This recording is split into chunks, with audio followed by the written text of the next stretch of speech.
Hi, this is Nikolai from Bunker Samples, and this is Offworld.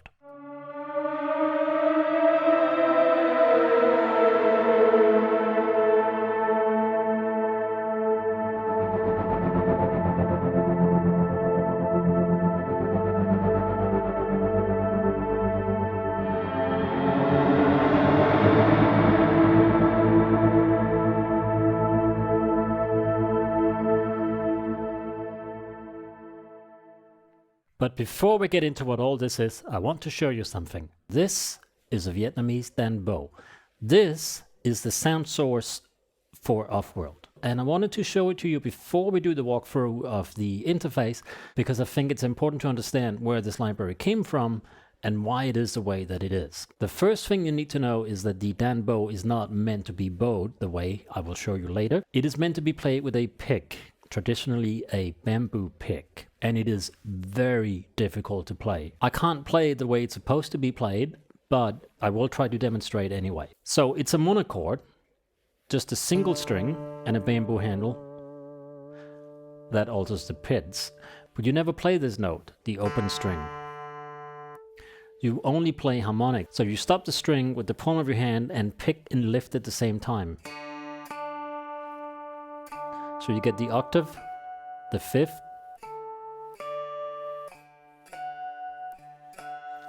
and all the way up the overtone row.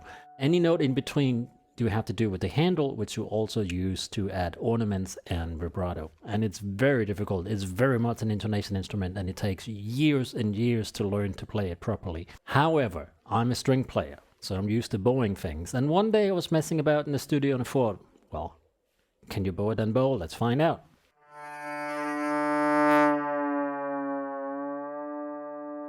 Turns out you can. And then I thought, wait a minute, this is a steel string and a guitar style pickup, and in Vietnam these are normally plugged into guitar amps.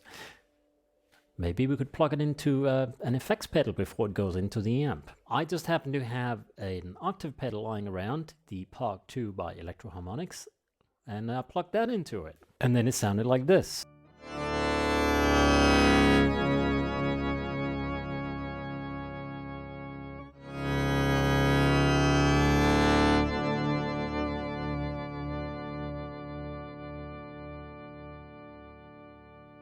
And from there, all I did was add a ton of distortion and a massive reverb, and the idea for Offworld was born.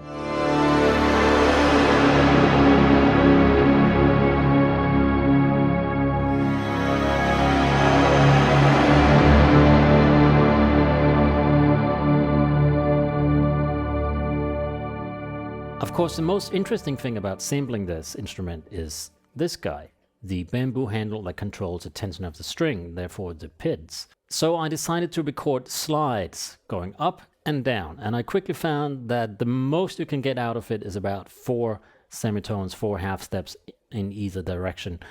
Not only did I sample the slides at 4 different ranges, 1, 2, 3, and 4 steps in either direction, I also sampled each one of those at 4 different lengths: short, medium, long, and long. And by that, I mean how long the bow is staying on the string and how long the slide takes. So a short would be something like this. And a long would be something like this.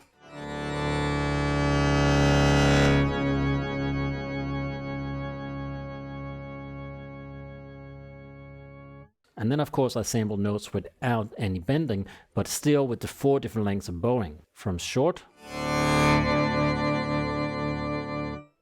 to long.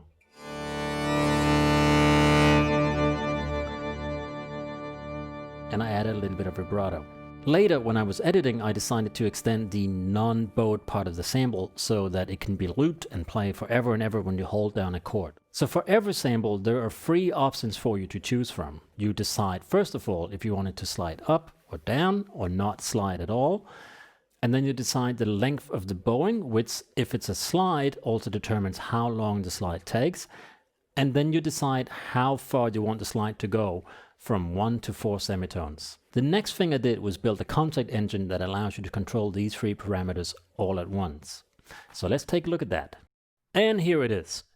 Now that we know what the different parameters are, you will see that they are front and center on the interface. These are actually big sliders. You can drag anywhere left and right to change the value. This obviously controls the length of the slide or the bowed part from shortest to longest.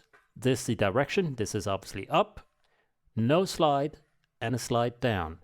And then how long the slide takes from 1 semitone to 4. At the bottom here, you see the horizontal sliders, which is sort of a visual guide that tells you how close you are to the next value. And that is useful if you use velocity control. Any of these sliders can be mapped to velocity by clicking here. So now if I play soft,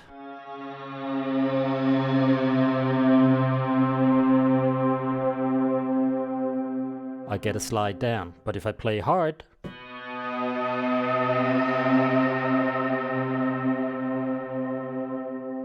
I get a slide up. Let's see what it sounds like with a different length. Now we have a very short slide of 1 semitone.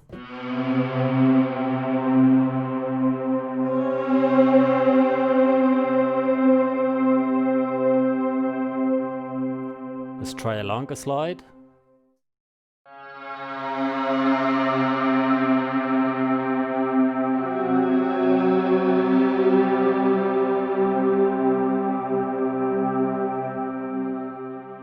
And let's try increasing the range.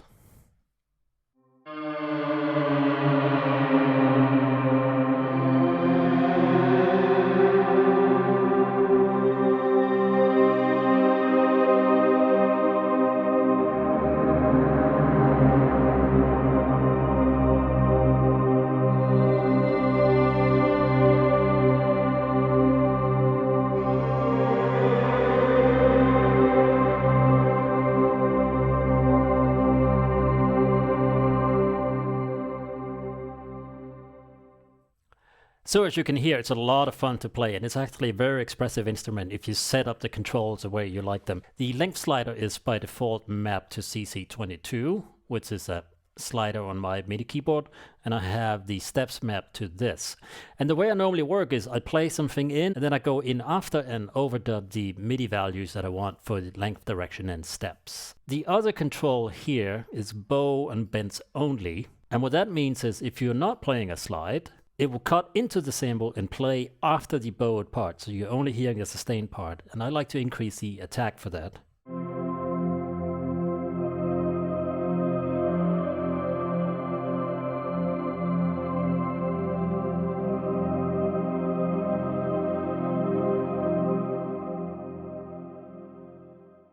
Useful in some situations.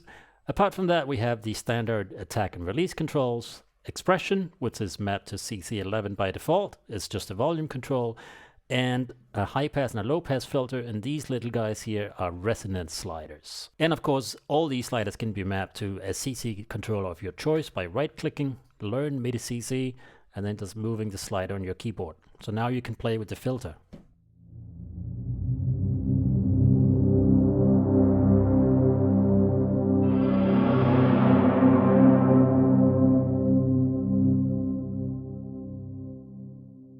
The last control of the interface is this button, which opens up an entirely new panel that has a bunch of effects.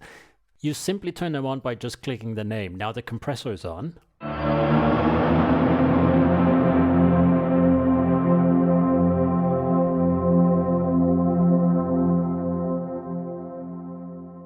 Which is very useful for evening out the volume difference between the bowed and the non-bowed part, depending on the articulation you have chosen. Then we have a chorus.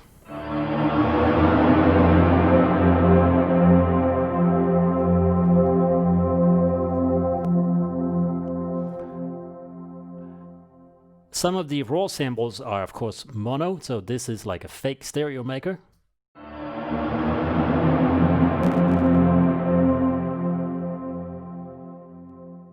Saturation.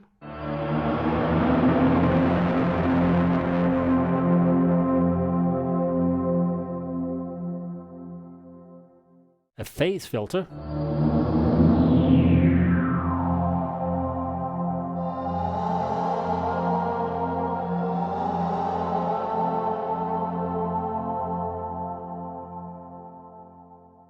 We have a delay which will sync to your sequencer host tempo with this knob, and then you set the time of the delay here.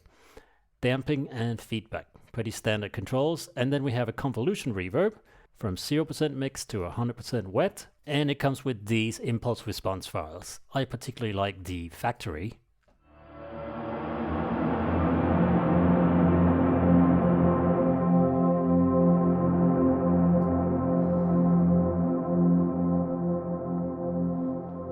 And then last but not least, we have a gate sequencer, which of course syncs to your host tempo and tempo changes. You set the rate here, the number of steps you want to have, and the intensity here.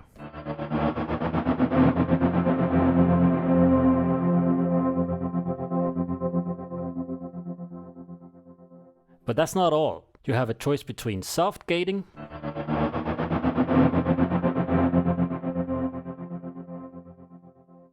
and hard gating.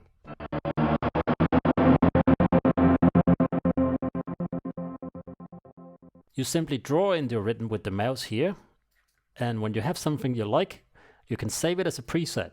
There are 10 slots for you to save in. You just select the preset and click update, and that is now saved. Keep in mind that the presets are global, which means you can access them through all instances of Off-World. And that's pretty much all there is to it.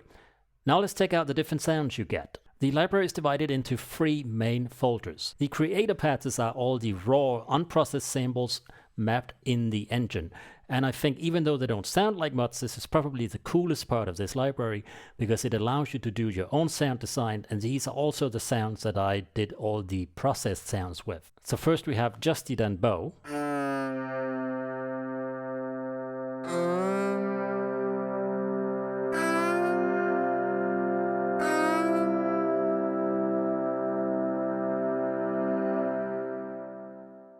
And then we have the Dan Bow processed through the octave pedal, which comes in 2 different flavors. First we have the full 4 octaves, which means any note you play you're also hearing 1 and 2 octaves below and 1 and 2 octaves above. So 5 notes in total from one note.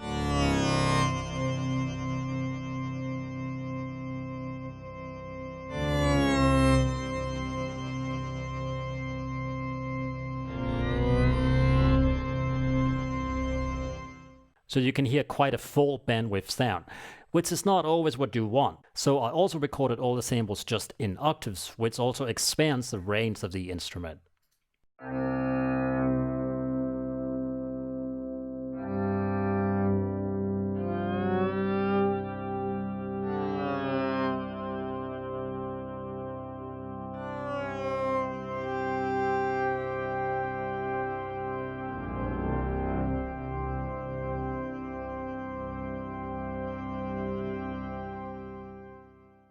Then we have the distorted patches, which do exactly what you expect them to. And again, you can see anything that has full in the name is the full bandwidth, and anything with octaves is a bigger range just playing octaves. Distorted octaves.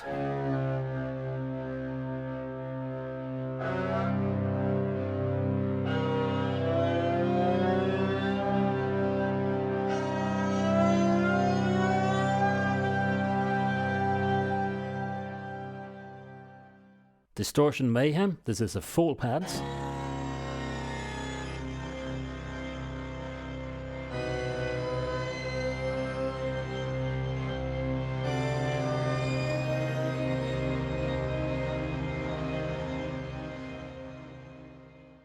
Saturated octaves, this is actually the base of a lot of the sound design in this library.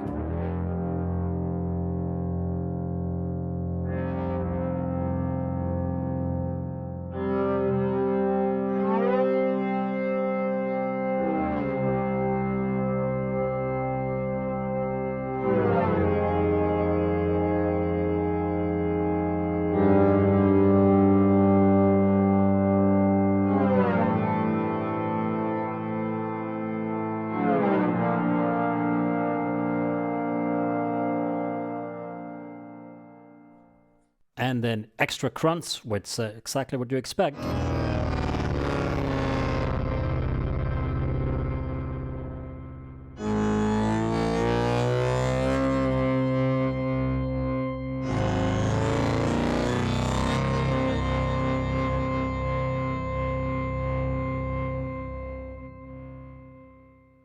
I find these patches really useful if you run them through a huge reverb. The distortion really adds something nice to the sound. The last folder is Warped, which is sound design patches. We have a drone flyby.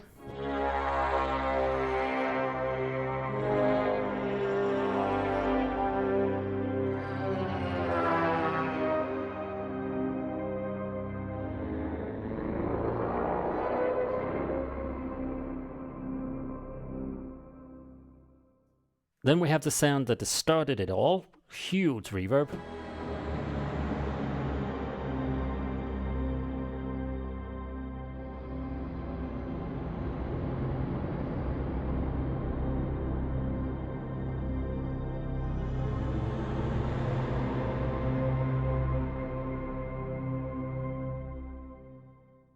And then we have octaves, my personal favorite.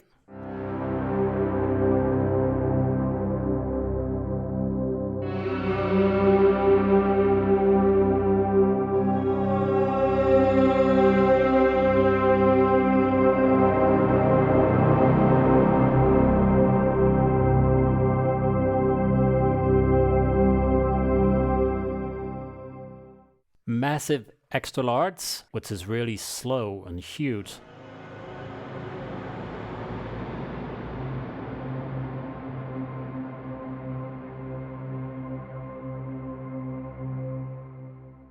Just a single note that can really set the character. Metallic res.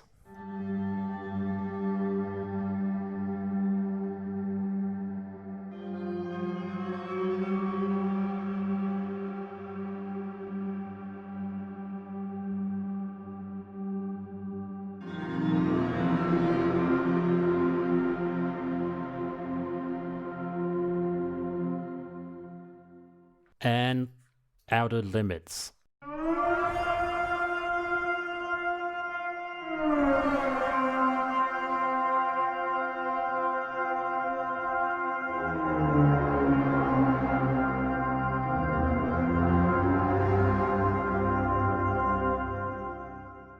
I particularly like this patch down in the bass region. Massive amounts of bass.